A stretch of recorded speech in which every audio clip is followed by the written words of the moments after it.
What would happen if you found that your plate was empty and you didn't know where your next meal was coming from? This is a situation for roughly 800 million people around the world. Why? If you live directly off the land, like many do, it might be because of a natural disaster, like flooding, or extreme drought, or because you don't have regular employment due to your social status or gender, or for other social reasons preventing you from accessing the most basic necessities of life, or perhaps conflict has forced you from your home and community. Sarah is a mother of 3 living with her elderly father. Her family was forced to flee her home community because of conflict and violence. After finding their way to a safer place, they suddenly had no regular access to food. Like millions of others, they lost all their normal supports and came to rely on outside organizations like Canadian Foodgrains Bank for food. Sarah lives a world away. How can support be provided to her family? When it began, the Foodgrains Bank shipped grain from Canada as a response to food crises around the world. We no longer do this. Canada in general no longer provides this type of food aid. Instead, food is now purchased as closely as possible to the area of need.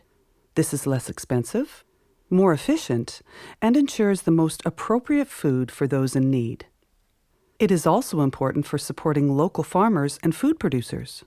Canadian Foodgrains Bank works through its 15 Canadian member agencies, who in turn work with local partners in areas where food is needed. Through these partners, who understand the local language and culture, Sarah and her family can be included in a food assistance project. She might receive a food basket, some basic staple foods and nutritional supplements.